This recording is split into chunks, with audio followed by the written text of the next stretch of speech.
Evening to night குட்டி vlog பார்க்கலாம். Evening சாந்துவை ஸ்கூல்லேருந்து பிக்கப் பண்ணிவிட்டு வண்டியை நேராக பழமுதிருக்கு விட்டாச்சு. ஃப்ரூட்ஸ் எல்லாம் காலி ஆகிடுச்சு. அது எல்லாமே வாங்கிட்டு சனாவையும் பிக்கப் பண்ணிவிட்டு வீட்டுக்கு வந்தாச்சு.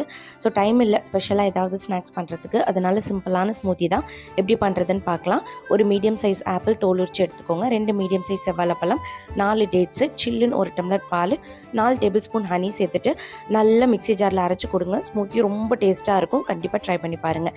நைட்டு டின்னருக்கு அவங்களுக்கு ரொம்ப பிடிச்ச வெங்காய சட்னி என்னோட ஸ்டைலில் இதையும் எப்படி பண்ணுறதுன்னு பார்த்துடலாம். பேனில் கொஞ்சமாக எண்ணெய் சேர்த்துட்டு 1 கப் பூண்டு, 2 கப் சின்ன வெங்காயம், 2 பச்சை மிளகா, 2 காஞ்ச மிளகா, 1/2 இன்ச் இஞ்சி, கொஞ்சமாக கருவேப்பிலை, கொஞ்சமாக கொத்தமல்லி தலை, 1/2 இன்ச் புளி சேர்த்துட்டு நல்லா ஆற வச்சுட்டு கொஞ்சமாக வெல்லம் சேர்த்துட்டு அரைச்சிங்கன்னா சூப்பரான வெங்காய சட்னி ரெடிங்க.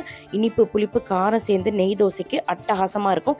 இட்லிக்கு கூட சூப்பராக இருக்கும். கண்டிப்பாக ட்ரை பண்ணி பாருங்கள். இது சனாவோட மோஸ்ட் ஃபேவரட் சட்னி. அவன் முகத்தில் இருக்க சிரிப்பை பாருங்களேன், அவளுக்கு ரொம்ப பிடிக்கும். நீங்களும் இந்த சட்னி ட்ரை பண்ணி பாருங்கள். தேங்க்ஸ் ஃபார் வாட்சிங்.